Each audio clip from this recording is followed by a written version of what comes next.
So we'll keep that in the diary. Thank you very much, Totu. So now we have 3 books. So we have one from so we have more than just one. Oh, hang on. So I want to share something with you. So we have we have this from Yomi Totu. We are going through that already. So this is also from Yomi Totu. That is going to be after this one from Oshifodunrin. Oshifodunrin sent us the Harold Smith story. So we are going to go into that after the White Malice. So then we are going to go through this at some point. So it's like our year is made. Just like Aduke suggested, maybe I should begin to actually put the links to these books in the description. So whenever you buy them for any reason, then they have to give me commission because I may actually get you all interested in reading them. Those of you who have read some of these books, right? You probably would love to read them again, as I am bringing back the nostalgia, the memory, and all of that about it when you last read them, right? So that's something. Let me take a quick break. The line is going to be open. We are going to take calls for a few minutes, maybe about half an hour or so, and then we will call it afternoon or the later in the evening, okay? So thank you so much. If you are still watching me, please like the broadcast, share it if you haven't already, okay? And yeah, pick up your phone and you can now call in. Okay? So just a moment. Glorify your name to the call. Owner of the day, owner of the beginning and the head. I glorify your name, the God, Father of the glory. There is nobody can share the glory with you. You are beginning of the glory, you are everlasting. No, you are glorify your name to the call. Glorify your name to the call. Owner of the day, owner of the beginning and the head.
Speaking tongue. Anyway, thank you so much, everyone. Remember what I said, right? The line is open for those who want to kind of, say one or two things themselves. Also, if you haven't really shared this, please do. Okay, please do. So I'll take the first one, and let's have a wee chat just for a few minutes. Hello there. Yeah, Miss Michael, how are you doing? This is Iroh. Iroh, now you be there. How are you, sir? I'm doing okay. Fantastic. Yeah, I did this morning. Everything is okay, man. Everything is okay. Well, my contribution, let me just go straight to the point. Yes, sir. I want the audience, please like and share. I mean, that's our motto. Anytime you come in, like and share. Right? Guess what? It is working. Okay. all of you should pay attention to the increasing subscribers on that YouTube, because right now it's YouTube has started pushing the video now back. They are now letting people see them. Sure, you get, and so many of them are actually turning up. So indeed, thank you for even mentioning that. Thank you to all of you who have taken it as a duty every day for the past, especially for the past 4 weeks. We took it upon ourselves. Remember that day that I had to sign out midway and say, if we don't get to 1,000, I'll see you tomorrow. And people felt like, why would you do that? So it was part of that. Like after a month now, I can tell all of you that you have done so greatly well, and I'm grateful. Iruk, thank you for reminding them. I want to appreciate all the audience, and I want to appreciate all the subscribers. You know. So, well, let me go straight to the point. My number one point is that I'm very happy that the Labour people, they summoned courage to shut down everything. I wish they will keep pushing it, so that it will reach a breaking limit whereby anarchy self will come, because our motto is to disintegrate everything, let everything scatter. That's our motto. APC, you guys keep doing your Abadorian APC, keep doing your good job. Tinubu, that is good. Keep doing whatever thing you're doing. We know at the end everything will scatter. So you tell them, you say, Tinubu, please go harder. Go harder. Your reform is working. Let him go. Your reform is working. It's working. It's working. So, I mean, I wonder, look at the people, like our standard should have been as exactly the way Saudi Arabia is enjoying their oil. That is how everybody should have been enjoying the oil. We don't have any reason to even travel out of that country. No. But look at where we are. Since they started the oil exploration, since 1950 something, till then, there's nothing to show for it. Only for them to accumulate, to enrich themselves, buy houses that they don't even stay, come here. We that even in abroad, we will even suffer, we work, we bring back the money to the country in order to make the country good. Then they'll be taken out and coming here to buy houses and all those things. It will never be well with them. That country must surely break up. I think people are wising up. Even the Nigerians who are there, no matter how it is, people go through difficulties, but that difficulty will lead to the liberation. The liberation is that country must scatter. That is our own motto. It must scatter. No matter what time it will take, it's just a matter of time. Everything will break up. Doing what they are doing, so that let them watch the entire thing collapse. We are here to remind you. Exactly, because this is not the first time. This is not the second time. We have so many bad governments, but nothing happened. But this one, I think, God knows why, and that cost of breaking up. Because the way we keep shouting it, they thought that maybe we are shouting for nothing. Whatever thing somebody pronounced with his mouth, it must surely come to pass. It's just a matter of time. I know. Yes. So whether they like it or not, I mean, it must scatter. All of us will be alive to witness it.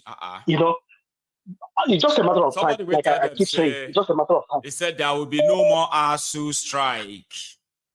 About ASU don't go now. All the thing we tell them, now lie. She give them now. And all the lecturers with them change figure, falsify figure here and there. They have been left on their own. Now ASU don't go strike. You cannot run a government on a platter of lies. No. Whatever thing you are doing. You're running people. Not even people. You are running countries inside a country. So you think you just come out and say something, then people will start believing you. Yes. That lie, it has been accumulated. So it must come to stop.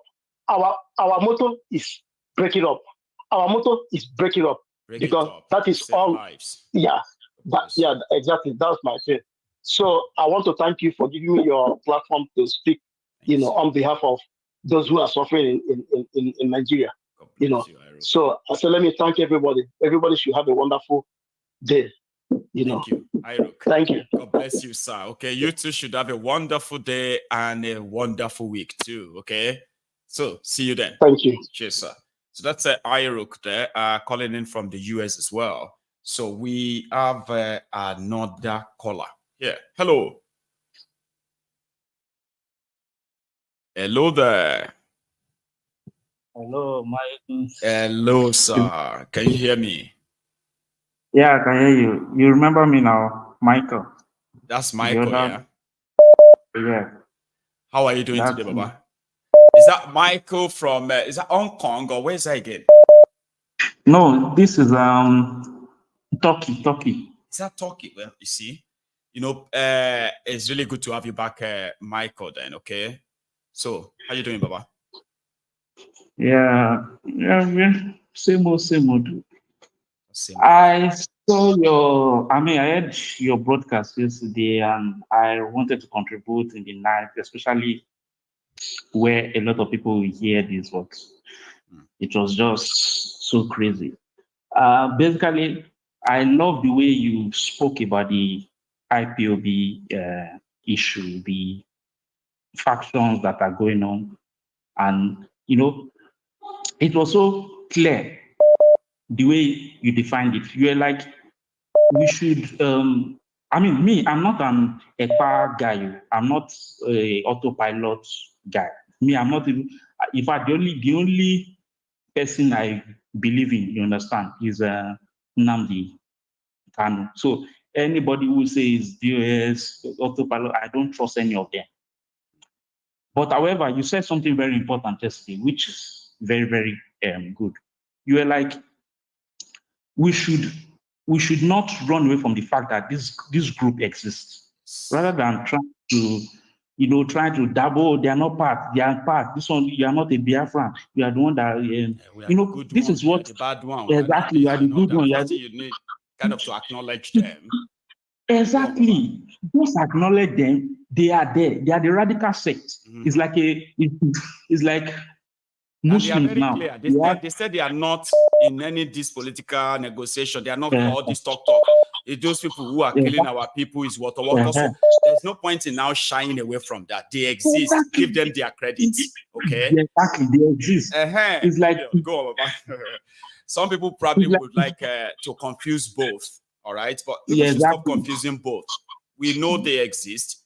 Then they can be held responsible for any of their actions, which I personally believe they are not ashamed of. They are not even ashamed of it. I'm telling you, they say it out there like every now and then. So why is everyone trying to now make them IPOB that they categorically say they are not? That's what I'm trying to make everybody understand yesterday, Baba. My point is that the way you explained it yesterday, it actually expressed the fact that if we don't unite ourselves, we cannot divide ourselves from within. All of us want Biafra. But because of mismanagement of identity, this one is doing the wrong thing. You are not dividing yourself from within. So I'd expect the Biafra to come about.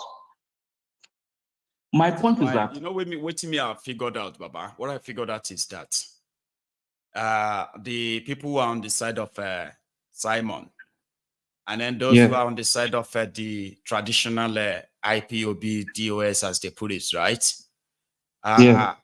Their problem, which I know. I remember when I wanted to try to get to bring them together, talk, I realized that they are not interested in what is right. They are just interested in who is right and who is wrong. So this one will tell you they are right. These ones are wrong. This ones will tell you that they are right. No, these ones are wrong. But none of them is interested in what is actually right.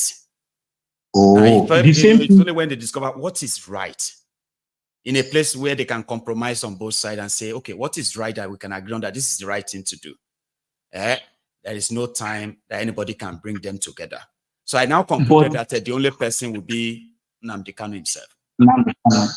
He's the one that can come out and then get everybody to be like, okay, you are fighting because of me. You have done this. Okay, you know what? Now drop it. Now this is the way. Sure, you get what I mean? That's my belief. I understand. But it's the same thing you said one time. That you were like, that's why I didn't dabble into it, because I know there are those who support Simon here. I know those who actually support the traditional. Sure, you get. And most of the time, some of them have always been gluing to their TV like this, waiting for which side I'm going to swing to, swing here, which one they go swing to. Some will ask me, why are you not talking about tech? I'll be like, why do you want me to talk about that? Because I do know all of this. Because to me, I believe that the day Nnamdi Kanu is out, all the excuses, all the reasons why everybody is doing what they are doing will come to an end. I believe. Then, if that's the fact, then none of us are reasoning properly. It's obvious that we have not learned anything from Nnamdi Kanu, because you yourself, you said something about the obedient movement. You're like, nobody should insult the obedient, because even if they want this way, we will support them. If they want that way, we will support them. The idea is not because we agree with them, it is because what they stand for could be to our own advantage in the long run than for us to help those people destroy them. If they are destroyed, who is going to now be on our side when we are not able to face them? That's my own view. For people, not everybody feels that way. My own view itself is that DOS, if there are listening, you understand? Yeah, I believe that all of them are listening. They actually handled this thing wrongly, and I have no apologies for it. They handled it wrongly. You said something, you were like, this group were around during Nnamdi Kanu time, but he tried to manage them. He tried to manage them. Now, when Nnamdi Kanu went inside, it was obvious that there was a vacuum. Yes. There was a large vacuum that needed to be filled. Yes. We expected DOS to fill in that vacuum. For example, if Ekpa just came and said, hey, I want to broadcast in radio. In fairness to him, Michael, it did not ask them to want to lead anything. They actually approached him. But the problem was that when he himself was already getting ready to kind of act in place of Mazi in that period, right? Then some people kind of felt like, no, he did not swear, so he didn't swear this. That was the beginning. That is the problem. Yeah, okay. That was the beginning. That wasn't the problem. It was the beginning. So the beginning of things that sounded like trust. Okay, it was all right. He has to. Then it kind of had other things too, where other people felt not comfortable with him. Forget about trust. It's like you now saying, okay, in Radio Biafra, I want Michael to go and broadcast there or something. Then I say, okay, Michael, you must do blood. What is your problem? Michael is just a guest. You can limit the information you give him. You can limit the information you give Michael if you don't believe in him. That's what I expected them to do with Ekpa. Okay, if you say, oh, Ekpa is not an IPOB, he has this. Limit the information. There's level 1 information, there's level 8. There are some people that know a lot of information. There are some people in that same POS that don't know a lot of information. Limit the information, but accept the person. Nnamdi Kanu always said this thing. He said there are a lot of people who want to join us and help us, but are not comfortable to be outspoken with us. Please accommodate them. He always says it. Please accommodate them. He always even say, if we are not disciplined in this thing, forget it. We cannot get I know. Biafra. And that is where, if the US is listening, that is where they made it wrong. And my own advice for them is that they should find a way to unite that faction. I don't know how they want to do it though. If it's to negotiate, talk with them, find a way to bridge that gap so that it's not helping at all. It's not helping because it will tear that Biafra movement apart. It will tear it apart from within. And even if the reason I've gone tomorrow, I doubt we'll be able to repair that. That's another fear of mine, to be honest with you, okay? Like us being honest publicly like this, right? The criminals in Nigeria governments, they seems to have discovered that if they could hold him longer, all right, by the time they finally let him go, the entire movement and all of that, they won't be able to put them together again. I kind of feel like they will be wrong. But so far, what I've witnessed in the last 2 years, right? Honestly speaking, if I say it's not heartbreaking, I'm just kind of trying to put up a face, all right? And I've chosen, you have no idea the pain that I suffer in my own heart every day, right? For this past 3 years, right? Watching all of this. Because you know something, people died for all of this. So a lot of people died. Ikonso died. A lot of people died because of this. And that's movement. Why I want to destroy all of those factions and all of that on my platform, so that you know what, there will be no, because anything that's going to be like, you are wrong, which is what everybody is doing to themselves, right? It's never going to help. That's why I was like, you know what? I'm just going to stay in a way to ensure that whatever information that is needed to help people understand things about this is needed. I will share some. I will never join any of you to pass any blame, because it's not going to help. And I think I've tried for 3 years now. I've managed to stay like I'm not seeing things. But tell you something, with what I know about the IPOB struggle, right?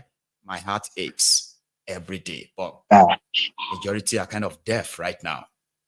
You know? Well, and another thing I even want to speak about is this. I saw the other video you showed about is it Donyo Okugbe or something like that, when he was saying only 5 people can decide the election. Oh dear. Confidently. Oh my God.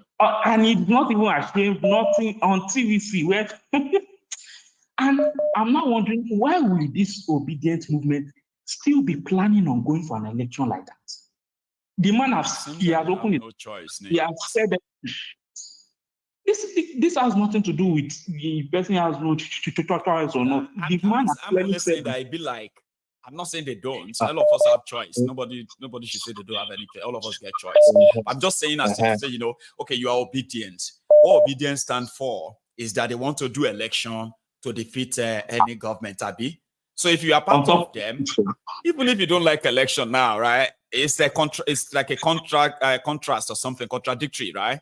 Because as obedient, you still have to go and do the one Nigeria election. So, but the question is, why would you want to go and participate in already rigged system? And I think that's what you're trying to push too, Michael. Exactly. Because even when they rigged them this last election, they were like, hey, don't worry, Obi has never lost an election judge. But in my mind, I was like, you people don't remember. Your brain is empty. Obi lost in the judge or in the something in 2019 with Atiku. Both of them lost. They rigged both of them out of the court. So between 2019 and 2023, you've forgotten that Obi has lost in the court before. And people are shouting, he has not lost in the court. To make themselves feel good. So easily. The same court case. You see, the problem with our people is that sometimes, sometimes our people they love their imaginations a lot. I promise you that, some people, when they tell you, if they try something, we are going to show them. Some of them are reacting based on the numbers of, you remember when they were doing the 1 million man march for the obedience, remember? And it was really massive, to be honest. Here you get. So if you are in that gathering, normal, not just watching the video, just in the gathering, as typical Niger, they must not rig this election. Must see crowd. If they rig this election, last song, that kind of feeling. A typical Nigerian with overrated, overblown imagination. So I bet a lot of them actually have real outbreaks, right? That when they were being rigged, though, they were just inside. They were expecting all their fellow millions. So and they're just like, everybody is just on Twitter, on Facebook, and all that. If to see all of us come out last song. But again, right? I do not want to completely blame them too. They do not have the experience of staging these rogues. Here you get. So let's keep them intact and keep encouraging them. Hopefully, Michael. Thank you so much. I love what you choose to talk about today and the way you actually approached it. Okay, it simply means that whatever it is that happened since the illegal kidnapping of Mazi Nnamdi Kanu, which led to all of this, and those behind that, right? The way you approached it just this afternoon, I want to believe people like yourself are also out there who are pretty much can see through all of the shenanigans from all sides. But they actually wanted this to be done with, and move on. Exactly. You know what I mean? Because the legitimacy of